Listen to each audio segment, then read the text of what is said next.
राधा स्वामी राधा राधा स्वामी दयाल की दया, राधा स्वामी सहाय, राधा। प्यारी साध संगत जियों, जितने भी आप सत्संग लाभ के लिए उपस्थित हुए हो, शांति से बैठ के सत्संग लाभ उठाएं। जाहिर है गर्मी का मौसम है,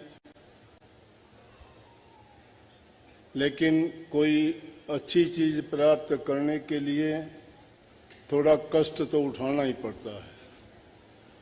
और सत्संग उन वस्तुओं में से नहीं है जो इतनी आसानी से मिले। ये भी मालिक की तरफ से संयम को जांचने के लिए एक परीक्षा का रूप ही प्रेमियों से पेश करके परखना चाहते हैं कि कितना उनमें बर्दाश्त करने का मादा है, कितना उनको प्रभु भक्ति से प्रेम है। इसलिए सत्संग में जब भी आते हैं तो हम सत्संग लाभ के लिए ही आना चाहिए। अगर सत्संग में आके भी जो इंसान 2 घड़ी शांति से बैठ के सत्संग लाभ नहीं ले सकता, तो आगे चल के वो क्या करेगा। अभी की बात बताऊं, एक प्रेमी था, भोला भाला, भगत भोले ही होते हैं। बहुत प्रेम से आके सामने बैठा, बोला जी दर्शन होगे मेरे, लेकिन एक बात होगी कि जब मैं भजन में बैठता हूं ना, शरीर में दर्द बहुत होता है। मैं कहने लगा, बिना कष्ट के, बिना शरीर के कष्ट के कोई चीज किसी को मिलती है क्या। दुनियादारी के पदार्थ भी अगर आप प्राप्त करना चाहते हो तो उसके लिए भी आपको मेहनत करनी पड़ती है। मेहनत करने में आपको कष्ट भी होगा, बर्दाश्त भी करना पड़ेगा वो कष्ट, दुख, दर्द, पीड़ा जो भी होगी। अब ये छोटी सी गर्मी क्या मायने रखती है। आपकी कोई सजा थोड़ी हुई है कि आपने कोई पाप जुल्म थोड़ा किया है, आपको किसी ने मजबूर करके थोड़ा बैठाया है यहाँ पे। आप अपनी मर्जी से अपने लाभ के लिए, अपने कल्याण के लिए, अपने हित के लिए, अपने पाप कर्मों को धोने के लिए, अपनी बुराइयों को त्यागने के लिए यहां बैठे हो। आपका स्वयं का अनुशासन आपको बैठाए हुए है। और बल्कि मैं दूसरी जगह जब जाता हूं या दूसरे देशों के लोग आके जब देखते हैं तो इस बात को देख के हैरान होते हैं, जहां कोई आपको निर्देश देने वाला नहीं है, ना कोई समझाने वाला, कहने वाला नहीं है, कि लोग अपने आप आके शांति से बैठकर इतनी संगत जब सत्संग सुनती है तो ये एक आश्चर्य की बात है। लेकिन वो उस बात को नहीं समझते कि वो आश्चर्य किस बात में छिपा है। क्योंकि जिस चीज को हम सत्संग से ग्रहण करना चाहते हैं वो बहुत बहुमूल्य चीज है। उसका ना कोई तोल है, ना कोई मोल है, ना उसकी कोई दूसरी दुकान है। वो किसी दूसरी दुकान पे नहीं मिलता, वो तो संतों के संग से मिलता है, संतों के वचनों से मिलता है। और संत भी अगर वो संत मिले करने वाला, जिसने नाम की कमाई की हो, अपने जीवन में नाम भक्ति करके गुरु की शरण में, गुरु की रहनुमाई में रह के जिन्होंने नाम भक्ति कमाई है, वही आपका कल्याण और उद्धार कर सकता है। क्योंकि खाली कुएं के पास जाने तो प्यासे की भी प्यास नहीं मिटती है। संत सतगुरु के पास तो वो दौलत होती है कि वो पापियों के पापों को हर लेते हैं, वो मुर्दों को जिंदा कर देते हैं, वो कागों से हंस बना देते हैं, वो कुर्डी से महल बना दें, वो आंख बंबूड़ के भी चंदन के पेड़ बना देते हैं। इन सब कहने का पर्याय या मतलब अर्थ ये है कि जो इंसान संतों के संग में जाके उनकी शिक्षा और उपदेश को जब मान लेता है तो उसकी वो जिस प्रकार से काग की वृत्तियां छूट गई। काग की वृत्ति क्या है? काग की आदत क्या है? कि दूसरे पक्षियों को तंग करना, अपने लाभ और स्वार्थ के लिए उनको परेशान करना। लेकिन जब गुरु की शरण जब मिलती है, ऐसे लोग, उनकी तुलना काग से इसलिए की गई कि कुछ लोग हमारे बीच में ऐसे होते हैं जिनको वो गलत आदत होती है, चाहे उनका वो प्रारब्ध कर्म है, चाहे इस जन्म में उन्होंने उन कामों को सीख लिया है गंदी आदत के कारण, या किसी बुरी संगति के कारण, या उन्होंने अपने कर्म से ही अज्ञान के कारण ऐसे कर्म किए हैं, तो वो उन आदतों को अपने जीवन में प्रयोग करते हैं और उससे दूसरों को पीड़ा होती है। लेकिन संतों के पास जब जाते हो तो तुम्हें वो अज्ञान मिटा देते हैं। इसीलिए क्यों कहते हैं कि गुरु के पास गए ज्ञान मिल गया। ज्ञान है क्या चीज? कहते गुरु के पास जाया, तुम्हारी अज्ञान की आंखें थी वो बंद थी, उनको खोल के आपकी तीसरा नेत्र खोल दिया। वो कौन सा है तीसरा नेत्र? ज्ञान चक्षु है। वो आपको विवेक को जगाते हैं, वो आपको भले बुरे की पहचान करवाते हैं, वो आपको बताते हैं कि किन चीजों से तुम्हारा हित और कल्याण है। अज्ञान के बस तो इंसान करता चला जाता है, लेकिन जब संतों की शरण में जीव ये जाता है और संत जब अपने मुख से वो बातें कहते हैं, बातें तो और लोग भी बहुत कहते हैं, पापी लोग भी बहुत कह देंगे आपको, क्रोधी लोग भी बहुत कह देंगे, लालची बहुत कह देंगे, लेकिन उनकी वो बात कमाई हुई नहीं है। जिस प्रकार से पीपल और पेड़ के ये बड़ के बीज होते हैं, कितने बीज पैदा होते हैं, पेड़ के नीचे कितने पैदा होते हैं, वो पेड़ नहीं बन सकते। पेड़ वही बनता है जो पक्षी खा के उसके पेट में चला जाता है और वो बीज पक जाता है, चाहे वो पक्के पत्थर के ऊपर भी गिर जाता है, वहां भी पैदा होकर पेड़ बन जाता है। इसी प्रकार से संतों का जो कमाया हुआ वचन होता है, वही वचन हमारा काम करता है। हाथ में लेके लेने से कोई तीर चला दे तो उस तीर से कोई निशाना नहीं लगता, वो किसी को घायल नहीं करता।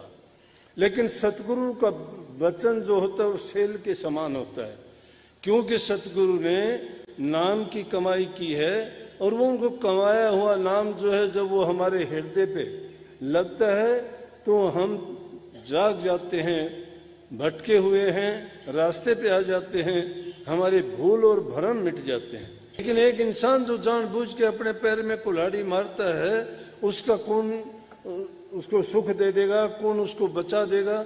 गुरु क्या, चाहे कोई भी है, चाहे साक्षात ब्रह्मा जी विष्णु जी भी आ जाएं तो भी उसका हित नहीं कर सकते। इसलिए हम संतों की शरण में जाते इसलिए कि हमारे दुख दर्द पीड़ा कम हो जाए। लेकिन ये चिंता नहीं करना, कई बार हम गलत सोच लेते हैं। हम सोच लेते हैं कोई भी चीज होती है, गुरु के पास जाते हो, निश्चित रूप से गुरु तुम्हारे सब रोगों का इलाज कर देगा। लेकिन ये सोचा करो ये मेरा किया हुआ कर्म है, ये मेरे सिर पर कर्ज है। जब ये जीव अपने कर्म का कर्ज नहीं उतार देगा तब तक तो कर्ज इसके सिर पर खड़ा ही रहेगा। जिस प्रकार से अगर किसी ने बैंक से कर्ज ले लिया और उस कर्ज को नहीं चुका पाता और कर्मचारी उससे लेने के लिए आते हैं, वो छिप जाता है या थोड़ा बहुत दे के कहता है कि मैं आगे दे दूंगा, तो पीछा तो उसका छूट जाता है, लेकिन कर्ज उसका खड़ा रहता है, किताब में कम नहीं होता। ये हमारा कर्म है। हम कर्म करते हैं, सतगुरु के पास जाते हो, छुटा देंगे, थोड़े दिन के लिए पीछा छूट जाएगा। लेकिन क्योंकि कर्म आपका है, कर्ज आपका है, वो कर्ज आपको चुकाना ही पड़ेगा, चाहे टाइम कितना भी लगे। लेकिन उसमें ये आप कहोगे फिर नाम लेने का, गुरु के पास जाने का फायदा क्या है? अरे जब रोग होता है तो उसे बीमारी की दवाई भी होती है। आपको नाम जपने के लिए इसीलिए कहते हैं कि नाम भक्ति किया करो, सेवा किया करो, प्रेम किया करो, दीनहीन बनो, किसी को पीड़ा ना दो, तकलीफ ना दो, जबान से किसी को मंदा चंगा ना बोलो। 3 चीजें, तन मन और धन, ये चीजें अगर तुमने गुरु को अर्पण कर दी तो कभी भी तुम गलत काम नहीं कर पाओगे। क्यों नहीं कर पाओगे कि तन तुमने शरीर अपना गुरु को सौंप दिया तो तुम्हें अधिकार नहीं रहा कि उस शरीर से कोई गलत काम करोगे। मन अपना गुरु को दे दिया है तो आपका मन नहीं रहा कि आप अपने मन के कहे में चलोगे, मनमुख नहीं रहोगे, गुरुमुख होगे। और जो गुरुमुख हो जाता है वो गुरु की आज्ञा में चलता है, हर बात में गुरु की बात को सोचता है कि इसमें गुरु की आज्ञा है या नहीं, मैं जो कर्म करता हूं क्या ये हमारे गुरु ने कहा है कि ऐसा करना ठीक है। इसीलिए इसको गुरु भक्ति भी कह देते हैं। वो गुरु भक्ति जब दृढ़ हो जाती है तो वो किसी भी पाप कर्म में उलझता और फंसता नहीं है। रही धन की बात, धन है, अगर नेक काम में लगाओगे, पुण्य काम में लगाओगे, किसी दीन गरीब दुखी की सेवा करोगे तो उसका पुण्य आपको मिलेगा। ये अलग बात है, मुक्ति नहीं भी मिली तो पुण्य आपको अवश्य मिलेगा।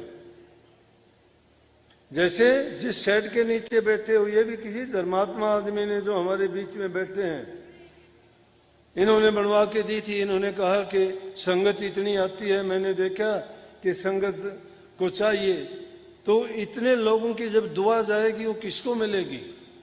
मीनू बेनीवाल को मिलेगी, इसने बनवा दी, इन्होंने बनवाई थी ये। अब संगत आराम से बैठी है, नहीं बरसात में भागते थे, जगह नहीं थी, इतनी धूप में नहीं बैठ सकते थे, कैसे सत्संग सुनते। अब इतनी रूहें जब बैठ के प्रभु का गुणगान करती हैं, सुनती हैं, तो वो पुण्य किसको लगेगा? इनको लगेगा। जो तुम दुआ दोगे वो किसको? इनको लगेंगी। इसलिए नेक कर्म किए हुए उस इंसान के लेखे में लिखे जाते हैं। जो नेक कर्म करता है, बुरे करता है उसके में बुरे लिखे जाते हैं। इसलिए ये तीन चीजें हैं, तन मन और धन जब तक नहीं देते गुरु को। अरे राजा जनक की कहानी सुनते हो, कितनी बार बार उनका प्रकरण आता है। याज्ञवल्क्य जी बहुत बड़े ऋषि थे, राजा जनक के गुरु बने वो, लेकिन लक्ष्य ज्ञान नहीं दे पाए वो उनको। वाचक ज्ञान दे दिया, वाचक ज्ञान उनको मिल गया, लेकिन राजा जनक की संतुष्टि नहीं हुई। उनको जो लक्ष्य ज्ञान प्राप्त हुआ वो अष्टावक्र जी से प्राप्त हुआ। और अष्टावक्र जी एक बहुत महान ऋषि हुए हैं। अष्टावक्र उनको इसलिए कहते थे कि उनके शरीर में 8 बल थे, टेढ़ा मेढ़ा शरीर था। मैंने सुनी बात है कि वो किसी उन्हीं के पिता के श्राप के कारण ही, जब मैं गर्भ में था तो उनके पिता ने श्राप दे दिया था, जिसके कारण उसका शरीर टेढ़ा मेढ़ा जब वो पैदा हुए। लेकिन बहुत ऊंचे ऋषि थे, बड़े ज्ञानी थे, बड़े विवेकी थे।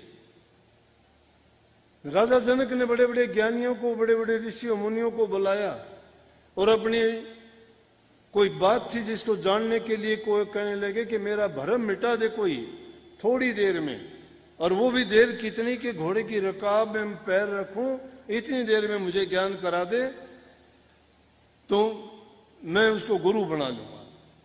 बहुत से उनके गुरु बनने के लिए आए, लेकिन कोई भी उनको लक्ष्य ज्ञान नहीं दे पाया, संतुष्ट नहीं कर पाया।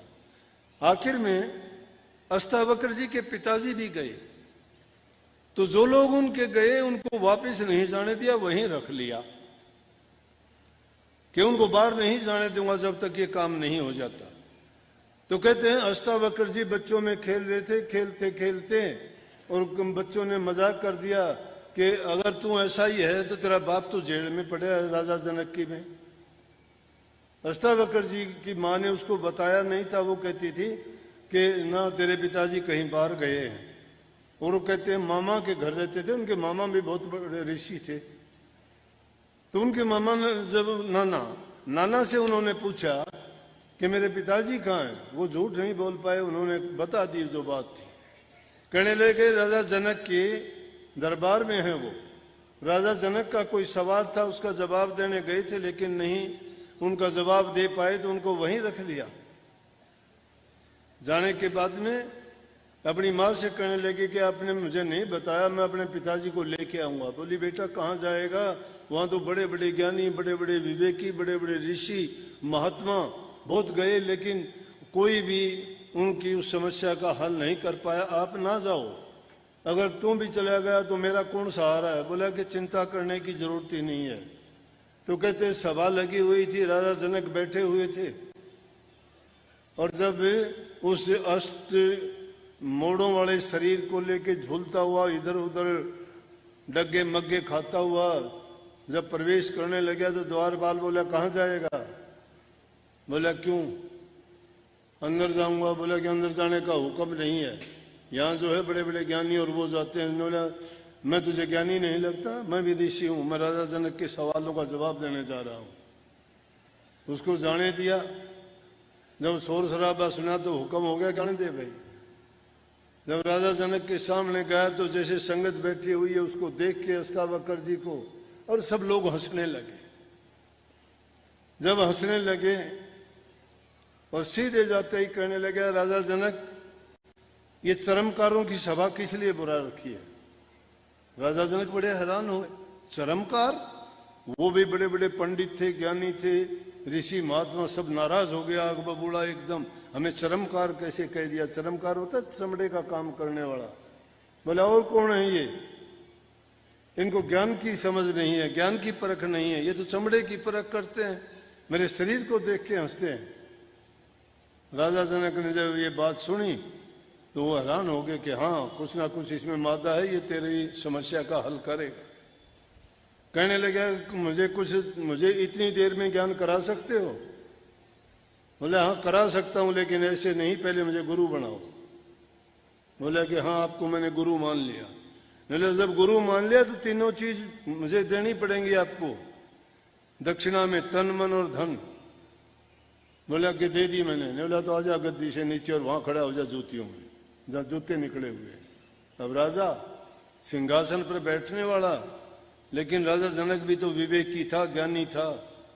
अब गुरु से जब ज्ञान मिल गया तो गुरु के सामने शब्द आता है कबीर साहब का, संतों के आगे कौन चीज बादशाही, कि संतों आगे बादशाही क्या होती है?